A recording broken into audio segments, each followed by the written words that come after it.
Really amazing effort from our team. A lot of emotions in this game for a lot of reasons. You're playing the best team in basketball. Tyrese's injury situation is a very deflating moment, and so we hope that it's not serious. We'll find out more tomorrow. I know you guys know that he's getting an MRI tomorrow, which is pretty obvious. But Drew Nembhard, TJ McConnell in his stead did an amazing job of just keeping speed in the game, rim pressure in the game, defense, loose ball plays. And, this is an important game. I mean, every game that we play has the ability to be a season-defining game, especially when you get down to the end of the year and you're trying to get to the playoffs and you're trying to get to a good position in the playoffs. You said Haliburton's MRI's tomorrow, correct? Just to confirm. Yeah. Okay. What did you say to your team at halftime to kind of, keep them undeflated, like you just said, and they came out so strong in that third quarter to kind of keep them steady and going? Well, 2 nights ago we were down 9 at halftime.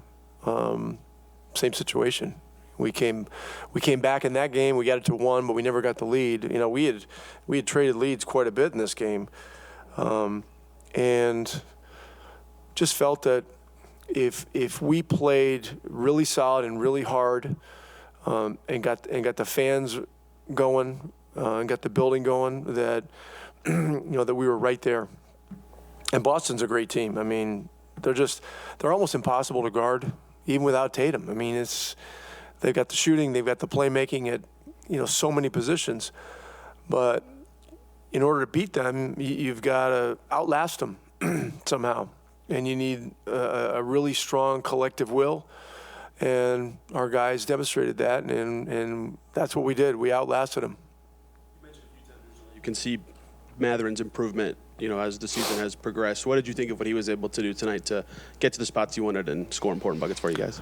Well, he's one guy on our team that has the special ability to go get a shot anytime he wants to. The last play of regulation, we were going to him to get aggressive, try to get downhill. They took the foul. TJ did a great job getting him the ball on the following play, and we have no one else on our team that can create that kind of a look and that kind of a foul situation. So his abilities are special, and he's growing more and more into the role. Really, he's a starter. Let's be honest. But with him, we have the luxury of having a starter off the bench, and it's really as simple as that. Knowing the length of his absence, in what ways do you feel like this team is better suited than last year's team to sustain success with Haliburton out? Well, we've got another year of experience. We've added some depth, and look, you saw it out there in the second half. We've been a together group. We've got to stay together. We've got to have a very strong, collective determination with each game. And they're coming fast now. This isn't like that first month and a half where, every week you'd have at least 1-2 day stretch off. I mean, these things are coming, at the speed of sound.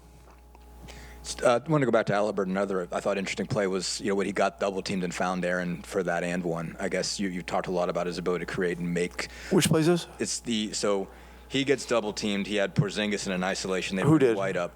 Benedict Mathurin. Okay, yeah. He was on the right elbow, and then Aaron comes cutting across about the free throw line. He had Brown on him. He went up, he hit the shot, and he drew the foul. You talked a lot about Ben's, him making smart reads, and obviously that was a pretty obvious but still smart read at a big moment. I guess does that show, some continual growth in terms of, completing, for lack of a better term, his game?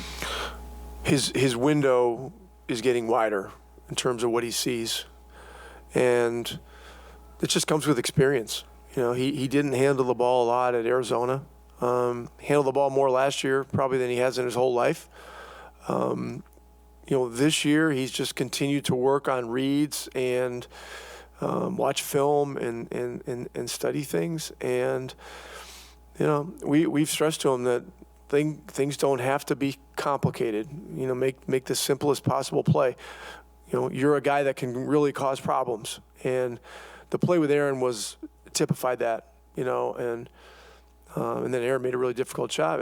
But, we get up 5, we have a free throws missed, and then they come down and they go 5-0 in the next 15 seconds. It's just a crazy game where we needed to be uncommonly resilient. I know we talk about it all the time with TJ. As you said, you always get the same kind of thing from TJ. But I guess how just the fact that you can rely on him, in that circumstance where he has to step in, after Andrew picked up his 4th foul, and I think he's plus 13 in that 3rd quarter. I mean, just how important again is he, as always, in a stretch like this when you're losing Tyrese, for him to be able to keep up and maintain that level even when you're suddenly down 2 point guards.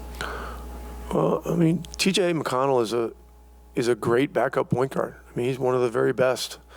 And you just run out of things to list as intangibles with him, whether it's a sixth sense, to get in a passing lane, whether it's the courage to dive on a loose ball, whether it's getting the fans going after he's made an and one. I mean, the guy has an internal motor and an intrinsic exuberance for the game that just gets people into it. And so he's unreplaceable. You kind of building on that a little bit, I think you mentioned a little bit just the togetherness. I mean, it seemed like both the ball movement and then some of those hustle plays become infectious with this group, and that it's sort of something that even with Tyrese out, obviously he's the guy who starts this whole sort of sharing of the ball, kind of philosophy that you guys have. But I mean, is that a big piece of this team that so much has become sort of positively infectious with this group that you can trust it when Tyrese isn't there? With us, it's always going to be about the group. It's going to be about what the group can do together. I mean, look at Buddy Hield. This is a prime example. I mean, this guy, made history last year as a starting player with this team.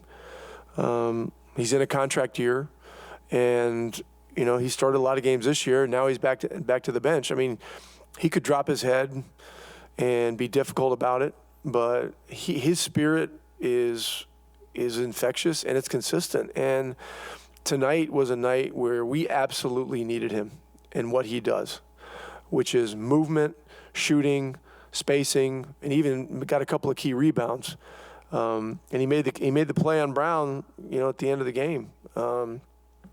That was the key play that gave us the possession back. So every night, it's probably going to be a different one or two guys that are the heroes. And truthfully, that's how it's got to be with this group. Buddy's block at the end there. You've been talking a lot about his defense and improvement over the season. Did that kind of feel like a culmination of just the effort he's been putting in, to improve in that area? Yeah, it was timely. It was on point because he made a percentage play on the ball from the angle that he was at, and he was confident that it wasn't a foul, and he was right. And he came up with a couple of big rebounds in the 4th quarter as well. So he's become a two-way weapon, and that's saying a lot.